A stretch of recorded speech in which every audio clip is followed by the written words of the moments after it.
Hi friends, எல்லோருக்கும் வணக்கம். This is Sivaji. காலை வணக்கம் எல்லோருக்கும். அவங்களுடைய சப்போர்ட் தொடர்ந்து எனக்கு கொடுத்துருப்பீங்க நம்புகிறேன். நம்ம 200 லைக்ஸ் இன்னமும் மார்னிங் அப்டேட்டுக்கு நம்ம ரீச் பண்ணல ஃப்ரெண்ட்ஸ். என்றைக்கு நம்ம 200 லைக்ஸ் ரீச் பண்ணுறோமோ அப்போது ஓரளவுக்கு நம்ம முன்னாடி வந்த மாதிரி நம்ம 100 எபிசோடுக்குள்ளே 200 லைக்ஸ் ரீச் பண்ணணும்னா ரொம்ப சந்தோஷமாக இருக்கிறதுக்கு. ஸோ பார்க்கலாம் நம்ம எந்தளவுக்கு ரீச் பண்ணுறோம் அப்படின்னு. ஒரு சிலர் கேட்டிங்க, சார் இந்த மார்னிங் அப்டேட்டில் ஒரு சில ஸ்டாக்ஸை பற்றி சொன்னாலும் பெட்டராக இருக்கும் அப்படின்னு கேட்டிருக்கீங்க. சரி, ஓகே, ட்ரை பண்ணுறேன் ஃப்ரெண்ட்ஸ். அதாவது நம்ம அர்லி மார்னிங் ஏஞ்சி ரெடி பண்ணுறோம். ஸ்டாக்ஸை மார்னிங் டைமில் ஃபாஸ்ட்டாக கேட்ச் பண்ணணும். அதான் இருக்குது. எப்படின்னா இப்போ நான் ஒரு லெவல் கொடுக்குறேன் அப்படின்னா இந்த லெவல் தாண்டுனா பை பண்ணுங்க அப்படின்னு சொல்கிறேன் வச்சிங்களேன். எக்ஸாம்பிளில் இப்போ இந்த லெவல் தாண்ட சொல்ல நீங்கள் பை பண்ணால் தான் உங்களுக்கு ஸ்டாப்லஸ் சின்னதாக இருக்கும். ஓகேங்களா? இந்த தாண்ட சொல்ல விட்டுட்டு வேறு எந்த சினாரியோவில் ஓப்பன் ஆனாலும் அந்த ஸ்டாக்ஸில் நீங்கள் ட்ரேடிங் பண்ணக்கூடாது. ஓகே, நல்லா கவனிச்சிங்க. இப்போ 18,000 இருக்குதுன்னு வச்சிங்களேன். 18,000க்கு மேலே போனால் பை பண்ணுங்கன்னு சொல்கிறேன்னு வச்சிங்களேன். ஒரு எக்ஸாம்பிள், இப்போ அது ஓப்பன் ஆக சொல்லி 18,100க்கு ஓப்பன் ஆகுது, இங்கே இடத்துல ஓப்பன் ஆகுது. அப்போ என்ன பண்ணணும்? No trade. இவ்வளோ மேலே போயிடுச்சு, எங்கேருந்து ஓப்பன் பண்ணலாமா அப்படின்னா இல்லை. ஏன்னா உங்களுக்கு ஸ்டாப்லஸ் ரொம்ப பெருசாக அமையும் இதுக்கு மேலே ஓப்பன் ஆகிடுச்சுன்னா. சப்போஸ் இந்த கீழே ஓப்பன் ஆகுது அப்படின்னா இங்கேயும் பை பண்ணிக்கூடாது, வெயிட் பண்ணணும். அந்த 18,000 கிராஸ் பண்ண சொல்ல வெயிட் பண்ணணும். மேலே ஓப்பன் ஆனாலும் யூஸ் இல்லை உங்களுக்கு, இல்லை கீழே ஓப்பன் ஆனாலும் யூஸ் இல்லை. கீழே ஓப்பன் ஆனால் வெயிட் பண்ணலாம், அது பிரேக் ஆகிறவரெல்லாம் வெயிட் பண்ணலாம். ஓகே, அதுக்கப்புறம் பிரேக் அவுட் ட்ரேட் எடுத்து அந்த கேண்டில் கீழே நீங்கள் ஸ்டாப் லாஸ் போட்டு நீங்கள் பண்ணிக்கலாம். நான் ஸ்டாக்ஸ் அப்படியே போடுவேன். நான் உங்களுக்கு லைவ் மார்க்கெட்டில் கூட என்னுடைய டெலிகிராம் சேனலும் சரி, பிரைம் டெலிகிராம் சேனலும் சரி, ரெண்டுத்தில் ஸ்க்ரீன்ஷாட் சென்ட் பண்ணிகிட்டு இருக்கும். ஒரு மூமெண்ட்டை இந்த இதில் வருது போகுது அப்படின்னு. ஸோ அந்த மூமெண்ட்டை நீங்கள் ரெண்டு விதமாக கேட்ச் பண்ணிக்கலாம். அதாவது ஃபாஸ்ட்டாக ரொம்ப, ஏன்னா அந்த மார்னிங் அப்டேட்டில் எப்படின்னா அந்த ஸ்டாக்ஸ் பர்டிகுலர் ஸ்டாக்ஸ் நம்ம பிரேக் அவுட் நடசில் ஒரு 20 பாயிண்ட் 30 பாயிண்ட் ஒரு 2% 3% அந்த 2 நிமிஷத்தில் போயிட்டு வந்துடும். அந்த குயிக் மூமெண்டம் கேட்ச் பண்ணி வெளியே வரதுக்கு உங்களால் அந்த கெப்பாசிட்டி இருந்தால் மட்டும் அந்த மாதிரி எடுத்துக்கங்க ஃப்ரெண்ட்ஸ். ஓகேங்களா? அந்த ஸ்டாக்ஸில் கூட உங்களுக்கு வீடியோ எண்டிங்கில் சொல்கிறேன் எப்படி பண்ணணும், என்ன பண்ணணும்னா. ஃப்ரெண்ட்ஸ், இது நிஃப்டி 50 சார்ட். இது டே சார்ட்டு. டே சார்ட்டு பார்த்திங்க அப்படின்னா உங்களுக்கு ரீஃப்ரெஷ் ஒரு டைம் கொடுத்துறாங்க. ஏதாவது சேஞ்சஸ் ஆகிட பார்க்கலாம். அதுக்குள்ளே நம்ம குளோபல் மார்க்கெட் போய் பார்த்து வந்துடலாம். நாஸ்டாக் பார்த்திங்கன்னா உங்களுக்கு யூஎஸ் மார்க்கெட் 225 மைனஸில் இருக்குது. கிட்டத்தட்ட 2% மைனஸில் இருக்குது. European market flat. SGX Nifty ஒரு நெகட்டிவ் மூமெண்டம் காமிக்குது. சரி, இது பார்த்திங்க அப்படின்னா நிஃப்டி 50 சார்ட்டு பார்த்திங்க அப்படின்னா இது பாருங்கள். இது டே சார்ட். இது டே சார்ட்டில் பார்த்தீங்கன்னா உங்களுக்கு எங்கெங்கே சப்போர்ட் எடுத்துருக்குன்னு தெரியும் உங்களுக்கு. ஓகேங்களா? இதெல்லாம் சப்போர்ட்டாக இருந்தது இடம். இது ரெசிஸ்டன்ஸாகவும் ஒர்க் ஆகிருக்கு. ஸோ திரும்பவும் அந்த ரெசிஸ்டன்ஸுக்கு நேராக ப்ரைஸ் வந்திருக்கு ஃப்ரெண்ட்ஸ். ஓகேங்களா? கிட்டத்தட்ட இன்னொரு 50 to 100 பாயிண்ட் ரீச் பண்ணி மேலே அப்பர் சைடு மேலே போயிடுச்சுன்னா ரெசிஸ்டன்ஸ் ஏரியா கிட்ட வந்துடுச்சு. ஸோ இந்த இதில் நம்ம பையிங் பிளான் பண்ணி பையிங் சேல் பண்ணுறது என்ன போகிறது வேலை அவ்வளோ சேஃபாக இருக்காது. வெயிட் பண்ணி வேணுமே மேலே போட்டோன்னா கொஞ்சம் மேலே போட்டு விடுங்க. மேலே போனதுக்கப்புறம் நான் சொன்ன எம் பேட்டர்னோ இல்லை ஹெட் அண்ட் ஷோல்டர் பேட்டர்னோ மேலே க்ரியேட் ஆனால் அந்த இடத்துல நீங்கள் சேலிங்கான ஒரு வாய்ப்பை எதிர்பார்க்கலாம்.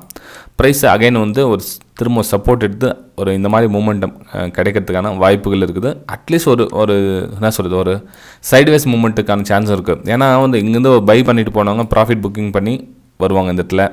அப்புறம் ஃப்ரெஷ் சேலர்ஸ் கூட இந்த இடத்துலேருந்து வரதுக்கான வாய்ப்பு இருக்குது. 16,800 அந்த ரேஞ்சில் ஒரு ரெசிஸ்டன்ஸ் இருக்குது. ஸோ ரெசிஸ்டன்ஸில் செல் அண்ட் பைக்கான ஒரு வியூ பார்க்கலாம் நிஃப்டி 50. ஃப்ரெண்ட்ஸ், இது நிஃப்டி 50 சார்ட். இது இந்த 16,850 800 இந்த ரேஞ்சிலெல்லாம் பார்த்தீங்கன்னா ஒரு ரெசிஸ்டன்ஸ் ஏரியா இருக்குது. ஸோ இந்த இடத்துல ப்ரைஸ் ரிஜெக்ட் ஆகிறதுக்கான வாய்ப்புகள் இருக்குது. ஸோ ரிஜெக்ட் ஆக சொல்ல அந்த மூமெண்ட்டை நீங்கள் செல் அண்ட் பைக்காக யூஸ் பண்ணிக்கலாம்.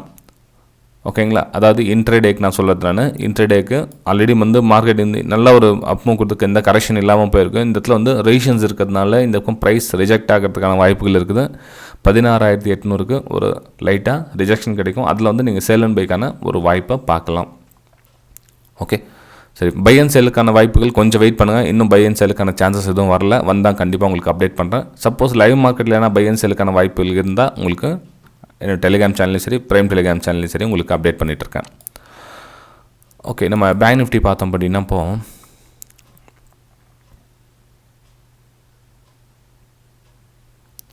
இப்போது இது பேங்க் நிஃப்டியோடைய சார்ட். பேங்க் நிஃப்டியோட சார்ட் கொஞ்சம் டிஃப்ரெண்ட்டாக இருக்குது. இப்போ நிஃப்டி சார்ட்டை பார்த்தீங்கன்னா பேங்க் நிஃப்டிக்கு கொஞ்சம் டிஃப்ரென்ஸ் என்ன அப்படின்னா, இப்போது இந்த ஹையை கட் ஆகிடுச்சு. ஓகேங்களா. ஸோ இந்த ஹையை கட் ஆகிடுச்சு. பேங்க் நிஃப்டி வந்து பார்த்திங்கன்னா இந்த ஹையை கட் ஆகிடுச்சு. இந்த ஹை கட் ஆகிட்டு அதுக்கப்புறம் வந்து இது வந்து ரெசிஸ்டன்ஸாக கனெக்ட் ஆகுது, ரைட்டுங்களா. பேங்க் நிஃப்டி பார்த்திங்கன்னா இது வந்து ரெசிஸ்டன்ஸ் லைனாக கனெக்ட் ஆகுது. டே சார்ட்டில் நான் சொல்கிறது நல்லா கவனிச்சுங்க. டே சார்ட்டில் ஒரு ரெசிஸ்டன்ஸ் லைனாக கனெக்ட் ஆகுது. ஸோ இந்த இடத்துல வந்து ப்ரைஸ் என்ன மாதிரி ஒர்க் ஆகும் அப்படின்னு பார்த்திங்க அப்படின்னா, இங்கேயும் வந்து இதுக்கு நிறைய ரெசிஸ்டன்ஸ் இருக்குது. இப்போ மல்டி டைம் ஃப்ரேம்லேயே அங்கே அப்பர் சைடு வந்து ரெசிஸ்டன்ஸ் இருக்குது. இப்போது ப்ரீவியஸ் சப்போர்ட் வந்து ரெசிஸ்டன்ஸாக ஒர்க் ஆகும்னு சொன்னேன் இல்லைங்களா. இதெல்லாம் கூட உங்களுக்கு ரெசிஸ்டன்ஸ் மல்டி டைம் கணக்கு போட்டு பார்த்தீங்கன்னா எப்படி இருந்தாலும் உங்களுக்கு ரெசிஸ்டன்ஸ் ஜோன் வந்து அதில் டச் ஆகிடுது. ஓகேங்களா. ஸோ இதுலேயும் பார்த்தீங்கன்னா கிட்டத்தட்ட வந்து ப்ரைஸ் ரிஜெக்ட் ஆகிறதுக்கு அந்த பேங்க் நிஃப்டி இருக்குது. ஆனால் வந்து கேனல் பார்த்தீங்கன்னா வந்து ரிஜெக்ஷன் மூடில் எதுவும் இல்லை. எது கேனல் பார்த்தீங்கன்னா உங்களுக்கு ரிஜெக்டிங் மூடில் இல்லை. க்ளோசிங் பண்ணால் மேலே அப்பர் சைடு கொடுக்குது. எப்பவுமே வந்து ஒரு மேலே போயிட்டதுக்கப்புறம் ஒரு பேட்டர்ன் கிரியேட் ஆகணும். ஒரு எம் பேட்டர்னோ ஒரு head and shoulder pattern reversible வந்தால் மட்டும்தான் வந்து நம்ம அதில் பை எடுக்கணும். ஏன்னா கண்டினியூவாக பேக் டு பேக் க்ரீன் போயிட்டு நம்ம வந்து அங்கே போய் டாப்பில் போய் சேல் பண்ணிட்டு வந்துடலாம் அப்படின்னு நான் அவங்க சொல்ல வரல. கொஞ்சம் ஏதாச்சும் ரிவர்சல் சிக்னல் வருதான்னு பாருங்கள். வந்தால் சேல் பண்ணுங்கள், இல்லைன்னா சும்மா இருங்க. ஓகேங்களா ஃப்ரெண்ட்ஸ். இதெல்லாம் வந்து நல்லா ஒரு ஸ்ட்ராங் என்ன சொல்லுது, கண்டிப்பாக வந்து நல்ல ஸ்ட்ராங் ரெசிஸ்டன்ஸ். இது இங்கே கூட பார்த்தீங்கன்னு தெரியும் உங்களுக்கு நிறைய ரெசிஸ்டன்ஸாக இருக்குது. Multi time flame resistance confirm resistance வேறு வருது அந்த இடத்துல. ஓகேங்களா. கொஞ்சம் வெயிட் பண்ணுங்கள். சப்போஸ் என்ன பையிங் என்ன இருந்ததுன்னா உங்களுக்கு லைவ் மார்க்கெட்டில் வந்து பையிங் சிக்னல் என்ன வந்துச்சுன்னா ஒரு ஷார்ட் மூமெண்ட் சின்ன மூமெண்ட் ஒரு 50 to 100 பாயிண்ட் கேட்ச் பண்ணுற மாதிரி என்ன வந்ததுன்னா உங்களுக்கு நான் டெலிகிராம் சேனலில் சென்ட் பண்ணுறேன், யூஸ் பண்ணிக்கங்க ஃப்ரெண்ட்ஸ். அது வந்து எஜுகேஷன் பர்பஸ்க்காக தான் சென்ட் பண்ணேன். டிப்ஸ் கால்ஸ் அப்படின்னு நினச்சிக்காதீங்க. Only for education purpose. ஓகேங்களா. சரி ஃப்ரெண்ட்ஸ், இப்போது ஸ்டாக்ஸ்லேயும் நம்ம பார்க்கலாம். இப்போ பேங்க் நிஃப்டி பார்த்தாச்சு. நிஃப்டி எந்த வியூவில் என்னென்ன ரெசிஸ்டன்ஸ் இருக்குது, என்ன லெவலில் என்னென்ன பார்க்கணும் அப்படின்னு நிஃப்டியும் பேங்க் நிஃப்டியும் பார்த்தாச்சு. இப்போது ஸ்டாக்ஸில் நம்ம என்னென்ன வியூ பார்க்கலாம். ஏன்னா இப்போது எஸ்ஜிஎக்ஸ் நிஃப்டி வந்து நம்ம நெகட்டிவ் இருக்கிறதுனால சரி நெகட்டிவ் சரி போயிடலாம். நம்ம என்ன ரிஸ்க்கே எடுத்துக்கணும் அப்படி என்ன பண்ணால் ஒரு ஸ்டாக்ஸ் வந்து நம்ம சேல் சைடுக்காக ப்ரிஃபர் பண்ணியிருக்கேன். இந்தியா மார்ட் வந்து டே சார்ட்டில் வந்து நெகட்டிவ் வீக்கில் தான் இருக்குது. ஸோ நம்ம 15 மினிட்ஸ் பார்த்திங்க அப்படின்னா 200 EMA லைனில் ட்ராவல் பண்ணிகிட்ருக்கு. 200 EMA லைனில் ட்ராவல் பண்ணிகிட்ருக்குது. ஸோ இந்த ஜோன்லேருந்து பிரேக் டவுன் ஆச்சுன்னா வந்து சேலிங்கான ஒரு வியூ பார்க்கலாம். ஓகேங்களா. இந்த ஜோன்லேருந்து கொஞ்சம் வெளியே வந்துச்சு அப்படின்னா நம்ம சேல் அண்ட் பைக்கான வியூ பார்க்கலாம். அதாவது 4050 4050க்கு கீழே பிரேக் பண்ணி க்ளோஸ் கொடுத்துச்சுன்னா இதில் நீங்கள் சேல் அண்ட் பைக்கான வியூ பார்க்கலாம். ஸ்டாப் லாஸ் போடுறீங்க அப்படின்னா அப்பயே சொன்னேன் இல்லைங்களா, வீடியோ எண்டில் சொல்கிறேன் அப்படின்னு. அதாவது இந்த லைனு கட் ஆகிட்டு வெளியே வருது இல்லைங்களா, வெளியே வர சொல்லும் நல்லா க்ளோசிங் கொடுத்துச்சுன்னா அது கீழே வந்து சேல் பண்ணுங்கள். அந்த கேனலோட ஹையை வந்து ஸ்டாப் லாஸை போடுங்க. அதாவது நான் சொல்கிறதுனா 15 மினிட்ஸ்னா 15 ஒருவேளை பெரிய கேனலாக இவ்வளோ பெருசாக வந்துச்சுன்னு வச்சிங்களேன், நீங்கள் இவ்வளோ பெரிய கேனில் நீங்கள் ஸ்டாப் லாஸை போட முடியாது.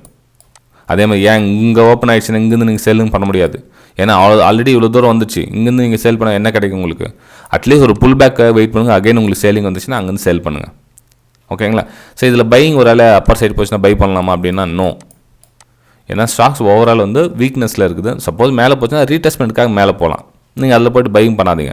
என்ன சார் நீங்கள் சேலிங் சொன்னீங்க ஆனால் ஸ்டாக்ஸ் மேலே போயிட்டு இருக்குது அப்படின்னு கேட்கலாம். நீங்கள் மேலே போயிட்டுச்சுன்னா ட்ரேடிங் பண்ணாதீங்க, அவ்வளோதான். இல்லை ஒன்லி சேலிங் வந்தால் மட்டும் சேல் பண்ணுங்கள். மேலே போனால் பை பண்ணாதீங்க. அது எவ்வளோனா 5% இல்லை 10% இல்லை 50% கூட மேலே போட்டோம் வேணாம். ஓகே சரி ஃப்ரெண்ட்ஸ். இப்போ நெக்ஸ்ட் பார்த்தீங்கன்னா பிரின்ஸ் பைப் பார்த்தீங்கன்னா ஒரு சேலிங்கான வியூ இருக்குது. இது 15 மினிட்ஸ் சார்ட். இது நம்ம ஷார்ட் டைம் ஃப்ரேமில் போய் பார்த்தீங்கன்னா கூட உங்களுக்கு ஒரு சேலிங்கான சான்சஸ் தான். எல்லாத்துலேயும் உங்களுக்கு வீக்னஸ் தான் காமிக்குது. ஓகே உங்களுக்கு அகைன் வந்து இந்த லெவல் கீழே கட்டான நீ சேலிங்கான வியூ பார்க்கலாம் ஃப்ரெண்ட்ஸ். அதில் வந்து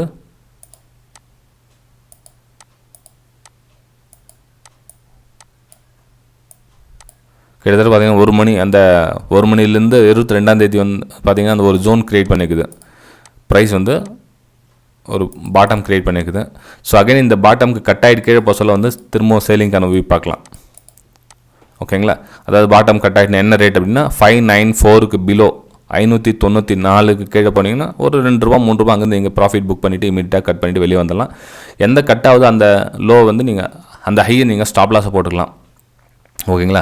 ஸோ இது வந்து 2 ஸ்டாக்ஸ் வந்து சேல் சைடுக்காக இருக்குங்க. பை சைடு வந்து அவ்வளோவா நான் பண்ணல இன்றைக்கி. பை சைடு வியூ வந்து சரியாக வரல. அப்படியே பண்ணால் கூட உங்கள் அதானி டிரான்ஸ்லேஷன் வந்து பை சைடு போகலாம். ஏன்னா ரொம்ப பெரிய டாப்பில் ப்ரைஸ் வந்து அதிகமாக இருக்குது. அது 3000க்கு மேலே போனால் தான் அது பையிங். அது வரலும் பையிங் இல்லை அதில். சரி வேணா விடுங்க, பையிங் எதுவும் வேணாம் நிற்கும். ஒன்லி சேல் சைடு மட்டும் கொஞ்சம் ஃபோக்கஸ் பண்ணுங்கள். சப்போஸ் பையிங் நான் ஸ்டாக்ஸ் வந்துச்சுன்னா உங்களுக்கு டெலிகிராம் சேனல் உங்களுக்கு சென்ட் பண்ணுறேன். ஓகேங்களா. சரி ஃப்ரெண்ட்ஸ், வீடியோ பிடிச்சதை மறக்காமல் லைக் பண்ணுங்கள், சப்ஸ்கிரைப் பண்ணுங்கள், ஷேர் பண்ணுங்கள். நம்ம அடுத்த வீடியோ சந்திக்கலாம். Bye friends.